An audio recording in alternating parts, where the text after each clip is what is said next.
and that there must be a presumption of citizenship unless an immigration officer has cogent and reliable evidence that the information submitted by an applicant is not true. Executive Order number 6.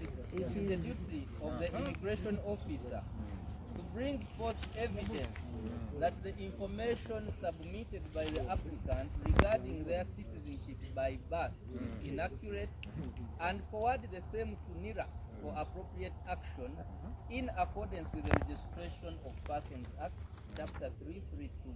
The duty is not on the applicant.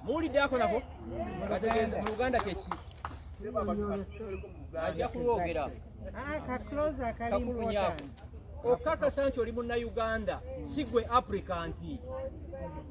No, oli bw'aba agamba nti oli munnayuganda yalina okuleeta mukawuliddeako yeyo abaleeta obukakafu si kubukutuba. The Directorate of Citizenship and Immigration Control should not confiscate. The Directorate of Citizenship and Immigration Control should not confiscate or cancel national identification cards issued by NIRA without following due process prescribed by law.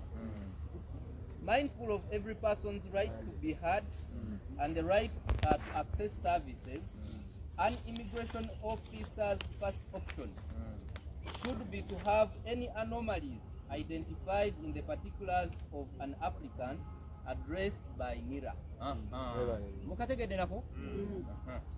Executive Order number 8.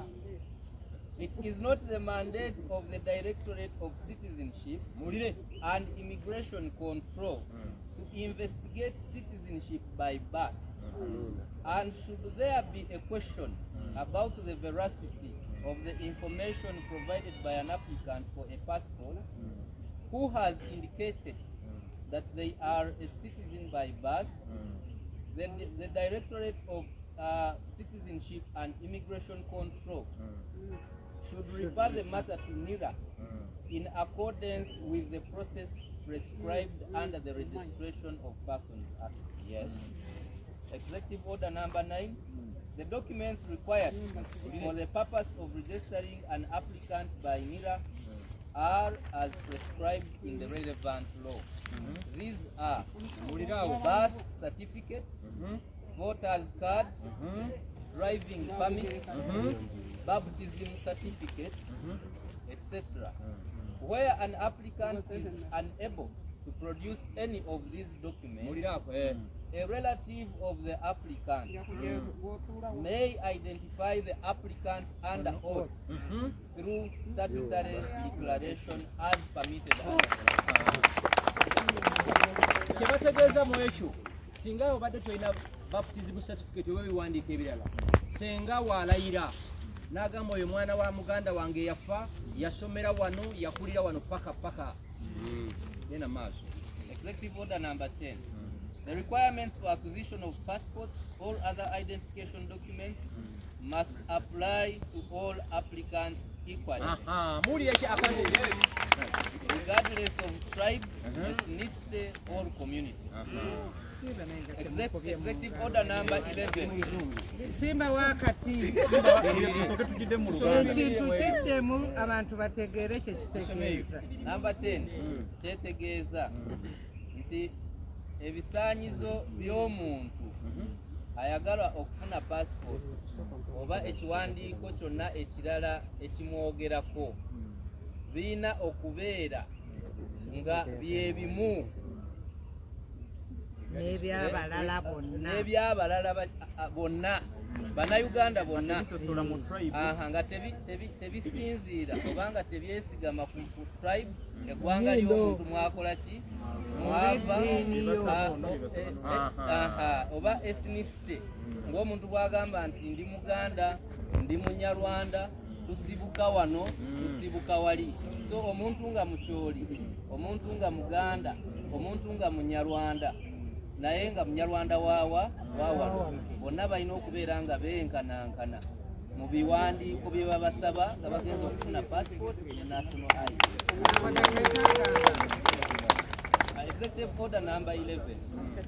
If the applicant's application is supported by a letter from the local authorities and corroboration by notable editors where necessary, the applicant should be promptly issued with a national identification card or passport.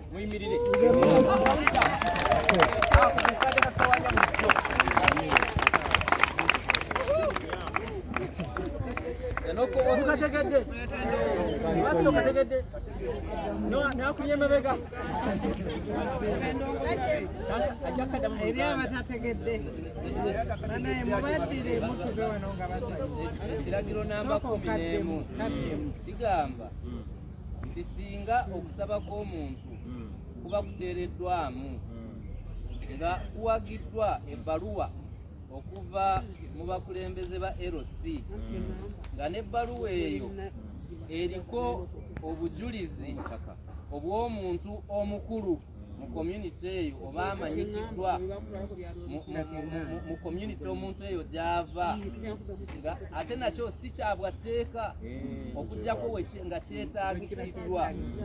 Omuntu oyo asabye alina okubeera nga aweebwa national ID oba passport mu bunnambiro.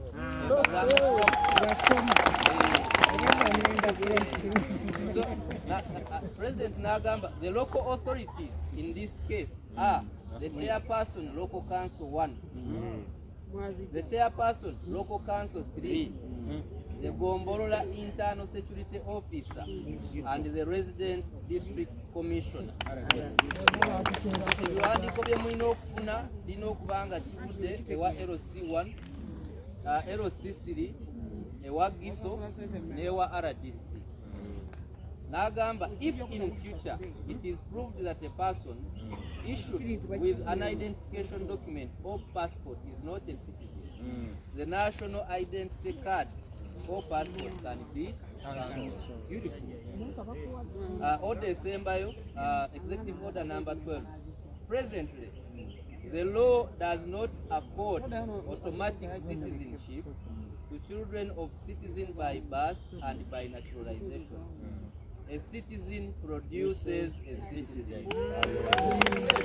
Omukulembeze agambye nti etteeka nga bwe liri olwaleero teriwa muntu nga munnayuganda nga nzaalwa ya wano n'omuntu afunye obutuuze ng'amaze okubeera nga anaturalizinze okubeera nga omwana we naye automatically abaliwo okubeera nga muki nga munnansi owaddala.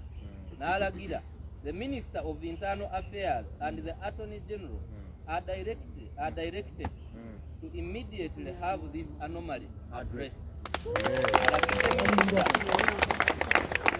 Alagidde Minister wa Internal Affairs ne Attorney General baddemu batunule mu tteeka lirongoosebwe kubanga munnayuganda azaala munnayuganda. Ekisoboka kubeera nga ndi munnayuganda ate n'ogamba nti nze sizaala muki munnayuganda. N'ateekako omukono Yoweri Kaguta Museveni,